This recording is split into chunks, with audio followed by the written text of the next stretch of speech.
ओम शांति। आज 30 दिसंबर 2023। आज की शेरवाणी की मुख्य पंक्तियाँ हैं। मीठे बच्चे, शुभ कार्य में देरी नहीं करनी है। अपने भाई बहनों को ठोकर खाने से बचाना है। भूं भूं कर आप समान बनाना है।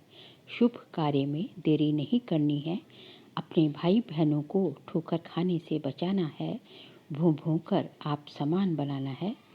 प्रश्न है, किस बात का अनर्थ होने से भारत कौड़ी मिसल बन गया है?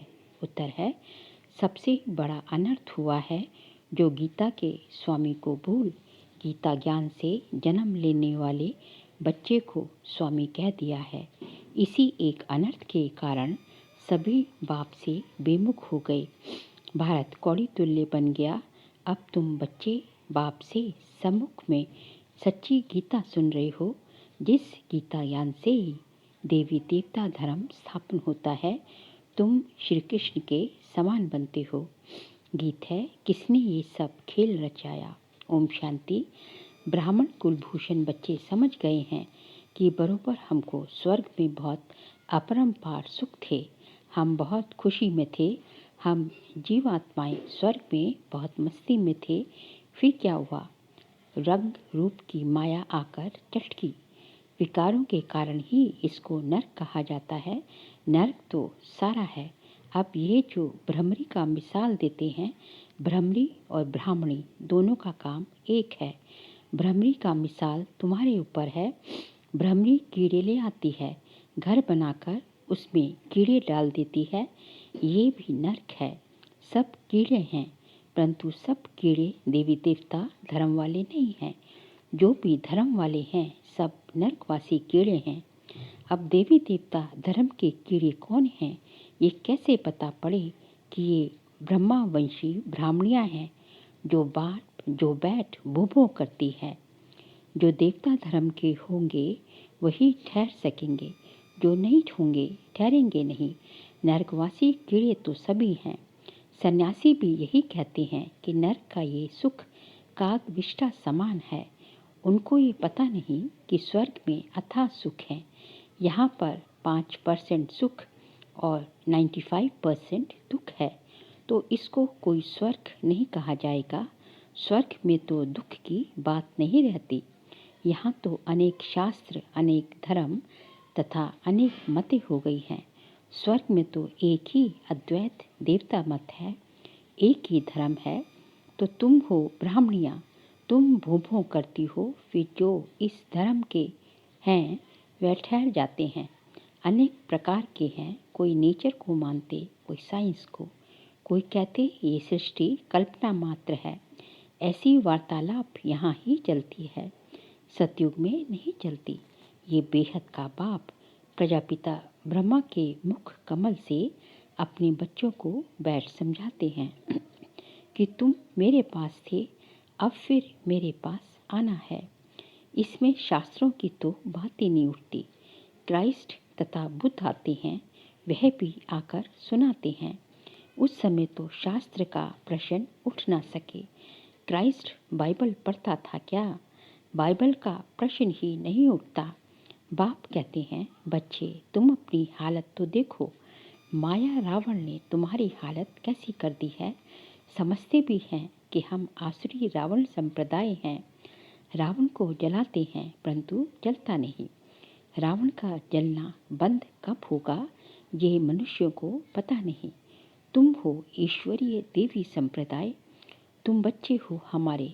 अब मैं फिर आया हूँ तुम बच्चों को राजयोग सिखलाने। अनेक धर्म हैं, उनमें से निकालने में कितनी मेहनत लगती है। गीता भी कहाँ से आई? आदि सनातन धर्म जो था उनकी निशानियाँ कहाँ से निकली, जो फिर ऋषि मुनियों ने बैठ बनाई, जो अब तक सुनते आए हैं। वेद किसने गाए? वेदों का बाप कौन है? बाप कहते हैं कि गीता का भगवान मैं हूँ। गीता माता रची शिव बाबा ने, उससे जन्म लिया श्री कृष्ण ने। उनके साथ राधे आदि सब आ जाते हैं। पहले है ही ब्राह्मण। तुम बच्चों को निश्चय है कि वह हमारा मोस्ट विलपिड बाप है, जिसको सब कहते हैं ओ गॉड फादर रहम करो। भक्त पुकारते हैं कि कैसे दुख से छूटे। अगर भगवान सर्वव्यापी हो तो फिर पुकारने की बात ही नहीं। मुख्य है गीता की बात। कितने यज्ञ आदि रचते हैं, अब तुम ऐसे पर्चे छपाओ। अब कितना अनर्थ हो गया है। जहाँ तहाँ देखो गीता लिखते रहते हैं। गीता किसने रची, किसने गाई, कब गाई, किसने बनाई, कुछ भी पता नहीं। श्री कृष्ण का भी यथार्थ परिचय नहीं है।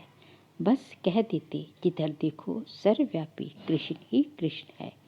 राधे के भक्त राधे के लिए कहेंगे सर्वव्यापी राधे ही राधे है। एक निराकार परमात्मा को ही कहें तो भी ठीक। सबको क्यों सर्वव्यापी कह दिया है। गणेश के लिए भी कहेंगे सर्वव्यापी। एक ही मथुरा शहर में कोई कहेंगे श्री कृष्ण सर्वव्यापी है, कोई कहेंगे राधे सर्वव्यापी है। कितनी मूंछ हो गई है। एक की मत ना मिले दूसरे से। एक ही घर में बाप का गुरु अलग तो बच्चे का गुरु अलग। वास्तव में गुरु किया जाता है वानप्रस्थ में। बाप कहते हैं मैं भी आया हूँ इनकी वानप्रस्थ अवस्था में। दुनिया में तो जितना जो बड़ा गुरु होता है उनको उतना नशा रहता है। आदिदेव को महावीर भी नाम दिया है। हनुमान को भी महावीर कहते हैं। महावीर तो तुम शक्तियाँ हो। दिलवाड़ा मंदिर में शक्तियों की शेर पर सवारी है और पांडवों के हाथियों पर। मंदिर बड़ा युक्ति से बना हुआ है। हूबहू तुम्हारा यादगार है। तुम तो उस समय होंगे नहीं जो तुम्हारा चित्र दे। मंदिर तो द्वापर में बने हैं तो तुम्हारे चित्र कहाँ से आएंगे। सर्विस तो तुम अभी कर रहे हो। बातें सब अभी की हैं। उन्होंने बाद में शास्त्र बनाए हैं। हम अगर गीता का नाम ना लें तो मनुष्य समझेंगे पता नहीं ये कौन सा नया धर्म है। कितनी मेहनत लगती है। वह इस दुनिया में सिर्फ धर्म स्थापन करते हैं। तुमको तो नई दुनिया के लिए बाप तैयार करते हैं। बाप कहते हैं मेरे जैसा कर्तव्य कोई कर न सके। सब पतितों को पावन बनाना पड़ता है। अब तुम बच्चों को वार्निंग देनी पड़े। भारत में कितना अनर्थ हो गया है जिस कारण ही भारत कौड़ी तुल्य बना है। बाप ने गीता माता द्वारा श्री कृष्ण को जन्म दिया। उन्होंने फिर श्री कृष्ण को गीता का स्वामी बना दिया। गीता का स्वामी तो शिव है। उसने गीता से श्री कृष्ण को जन्म दिया। तुम सब संजय हो। सुनाने वाला एक शिव बाबा है। प्राचीन देवी देवता धर्म का रचने वाला कौन, ये सब लिखने में बुद्धि चाहिए। गीता से हम जन्म ले रहे हैं। मम्मा राधे और ये फिर श्री कृष्ण बनेगा। ये गुप्त बातें हैं ना। ब्राह्मणों का जन्म कोई समझ ना सके। बात ही है श्री कृष्ण और परमात्मा की। ब्रह्मा श्री कृष्ण और शिव बाबा ये सब बातें गुह्य है ना। इन बातों को समझने वाला बड़ा बुद्धिमान चाहिए। जिनका योग पूरा होगा उनकी बुद्धि पारस बनती जाएगी। भटकने वाले की बुद्धि में ये ठहर न सके। बाबा तो बच्चों को कितनी ऊंची नॉलेज दे रहे हैं। विद्यार्थी अपनी बुद्धि भी चलाते हैं ना। तो अभी बैठ कर लिखो। शुभ कार्य में देरी नहीं करनी चाहिए। हम सागर के बच्चे अपने भाई बहनों को बचाएं। बेचारे ठोकर खाते रहते हैं। कहेंगे बीके इतनी रड़ियाँ मारते हैं, कुछ तो बात होगी। लाखों पर्चे छपवा कर गीता पाठशालाओं आदि में बांटो। भारत अविनाशी खंड है और सर्वोत्तम तीर्थ है। जो बाप सबको सदगति देते हैं उनके तीर्थ स्थान को गुम कर दिया है तो फिर उनका नाम निकालना पड़े। फूल चढ़ाने लायक एक शिव ही है, बाकी तो सब व्यर्थ है। गीता पाठशालाएं बहुत हैं। तुम वेश बदल कर वहाँ जाओ। फिर भल समझे ये बीके होंगी। ऐसे प्रश्न कोई पूछ ना सके। अच्छा, तुम समझते हो कि शिव बाबा ब्रह्मा तत्व से बैठ ये बातें समझाते हैं। जो बाबा स्वर्ग का मालिक बनाने वाला है वह अभी आया हुआ है। जब तक ब्राह्मण ना बने तब तक देवता बन न सके। ब्राह्मण कुल देवताओं से भी ऊंच है। सबकी आत्मा पावन हो रही है, तुम फिर नई दुनिया में पुनर्जन्म लेंगे। अच्छा मीठे मीठे सिखिलते बच्चों प्रति माता पिता बाप दादा का याद प्यार और गुड मॉर्निंग। रूहानी बाप की रूहानी बच्चों को नमस्ते। हम रूहानी बच्चों की रूहानी बाप दादा को नमस्ते नमस्ते नमस्ते। अब आगे रात्रि क्लास है 12A69 की। तुम बच्चे एक बाप की याद में बैठे हो, एक की याद में रहना इसे कहेंगे अभी भी जारी याद। अगर यहाँ बैठी भी दूसरी कोई की याद आती तो वे भी जारी याद कहेंगे। खाना पीना रहना एक घर में, याद दूसरे को करना ये तो ठगी हो गई। भक्ति भी जब तक एक शिव बाबा की करते हैं तब तक अव्यभिचारी भक्ति हुई, फिर औरों को याद करना ये व्यभिचारी भक्ति हो जाती है। अभी तुम बच्चों को ज्ञान मिला है, एक बाप कितनी कमाल करते हैं, हमको विश्व का मालिक बनाते हैं, तो उस एक को ही याद करना चाहिए।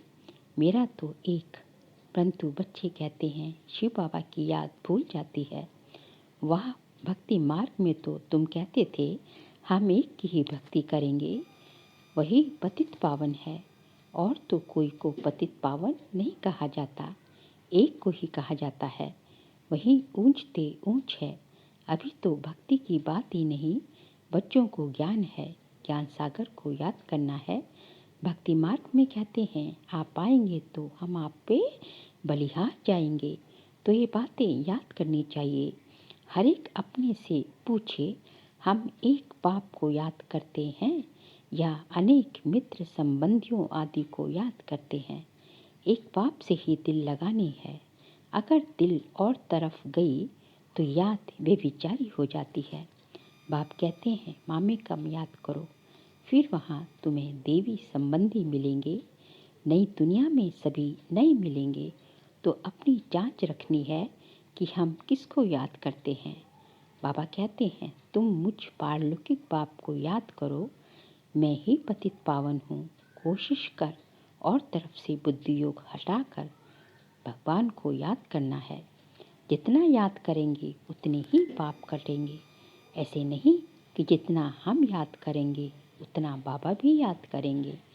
बाप को कोई पाप थोड़े ही काटने हैं। अभी तुम यहाँ बैठे हो पावन बनने के लिए। शिव बाबा भी यहाँ है, उन्हें अपना शरीर तो है नहीं, लोन लिया हुआ है, ब्रह्मा का लोन लिया है ना। तुम्हारी बाप से प्रतिज्ञा की हुई है, बाबा आप आएंगे तो हम आपके बन नई दुनिया के मालिक बन जाएंगे। अपने दिल से पूछते रहो, ये तो जानते हो बुद्धि योग की लिंक घड़ी घड़ी बाप से टूट जाती है। बाप जानते हैं लिंक टूटेगी, फिर याद करेंगे, फिर टूटेगी। बच्चे नंबरवार तो पुरुषार्थ करते ही हैं, अच्छी रीति याद में रहें तो इस डायनेस्टी में आ जाएंगे। अपनी जांच करते रहो, डायरी रखो, सारे दिन में हमारा बुद्धि योग कहाँ कहाँ गया, तो फिर बाप समझाएंगे। आत्मा में जो मन बुद्धि है वह भागती है। बाबा कहते हैं भागने से घाटा पड़ जाएगा, मुझे याद करने से बहुत फ़ायदा है, बाकी तो नुकसान ही नुकसान है। याद करना है मुख्य एक को, अपने ऊपर खबरदारी रखनी है। कदम कदम पर फ़ायदा, कदम कदम पर घाटा। 84 जन्म देहधारियों को याद कर घाटा ही घाटा पाया। एक एक दिन होकर 5000 वर्ष बीत गए, घाटा ही हुआ। अभी बाप की याद पे रह फ़ायदा करना है। ऐसे विशाल सागर मंथन कर ज्ञान रत्न निकालने हैं। बाप की याद में एकाग्र चित्त हो रहना है। कई बच्चों को कोड़ियाँ कमाने की चिंता रहती है, माया धंधे आदि के विचार ले आती है। धनवान को तो बहुत विचार आते हैं, बाबा क्या करें, बाबा का कितना अच्छा धंधा था, किसका, ब्रह्मा बाबा का। धक्के आदि खाने की दरकार ही नहीं थी। कोई व्यापारी आता था तो मैं पूछता था पहले ये तो बताओ व्यापारी हो या एजेंट हो। हिस्ट्री तुम्हें धंधा आदि करते बुद्धि का योग बाप से रखना है। अभी कलयुग पूरा हो, सतयुग आता है, पतित तो सतयुग पे जाएंगे ही नहीं। जितना याद करेंगे उतना ही पवित्र बनेंगे। प्योरिटी से धारणा अच्छी होगी। पतित ना याद कर सकेंगे ना धारणा होगी। कोई को तकदीर अनुसार समय मिलता है, पुरुषार्थ करते हैं। कोई को समय ही नहीं मिलता, याद ही नहीं करते। जिसने जितनी कोशिश कल पहले की है उतनी करते हैं। हर एक को अपने से मेहनत करनी है। कमाई में घाटा पड़ता था तो आगे कहते थे ईश्वर की इच्छा, अभी कहते हैं ड्रामा। जो कल पहले हुआ है वह होगा। ऐसे नहीं अभी 4 घंटा याद करते हो तो दूसरे कल्प पे ज़्यादा करेंगे, नहीं। शिक्षा दी जाती है अभी पुरुषार्थ करेंगे तो कल्प कल्प अच्छा पुरुषार्थ होगा। तो जांच करो बुद्धि कहाँ कहाँ जाती है। मलयुद्ध में बड़ी खबरदारी रखते हैं। अच्छा रूहानी बच्चों को रूहानी बाप दादा का याद प्यार और गुड नाइट। सार के लिए पॉइंट्स हैं। बुद्धिवान बनने के लिए याद से अपनी बुद्धि को पारस बनाना है। बुद्धि इधर उधर भटकानी नहीं है। बाप जो सुनाते हैं उस पर ही विचार सागर मंथन करना है। भ्रमरी बन भूं भूं कर नरकवासी बने हुए कीड़ों को देवी देवता बनाने की सेवा करनी है। शुभ कार्य में देरी नहीं करनी है। अपने भाई बहनों को बचाना है। आज का बाबा का वरदान है, समानता की भावना होते भी हर कदम में विशेषता का अनुभव कराने वाले विशेष आत्मा भव। समानता की भावना होते भी हर कदम में विशेषता का अनुभव कराने वाले विशेष आत्मा भव। हर बच्चे में अपनी अपनी विशेषताएं हैं। विशेष आत्माओं का कर्म साधारण आत्माओं से भिन्न है। हर एक में भावना तो समानता की रखनी है, लेकिन दिखाई दे कि विशेष आत्मा है। विशेष आत्माएं अर्थात विशेष करने वाली, सिर्फ कहने वाली नहीं, करने वाली। उनसे सबको फीलिंग आएगी कि ये स्नेह के भंडार हैं। हर कदम में हर नज़र में स्नेह अनुभव हो, यही तो विशेषता है। स्लोगन है, सृष्टि की कयामत के पहले अपनी कमियों और कमजोरियों की कयामत करो। सृष्टि की कयामत के पहले अपनी कमियों और कमजोरियों की कयामत करो। बाबा कहते हैं सृष्टि की कयामत मतलब सृष्टि का विनाश होगा और नई सृष्टि आएगी, उससे पहले तुम्हें अपनी कमियां और कमजोरियों की कयामत करनी है। मतलब जो आपकी कमियां कमजोरियां हैं उनको ख़त्म कर जो है अपने अंदर जो है दूसरे जो है विशेषताएं जो आपकी जो है सतोगुणी बातें जो है वो भरनी, विशेषताएं भरनी है। तो इस तरह जो है आपकी कमियां कमजोरियां की ख़त्म होती जाएगी और विनाश से पहले जो है आप खुद की कमियों का विनाश करके जो है एकदम जो है नई दुनिया में जाने के लिए तैयार हो जाएगी। अच्छा, ओम शांति।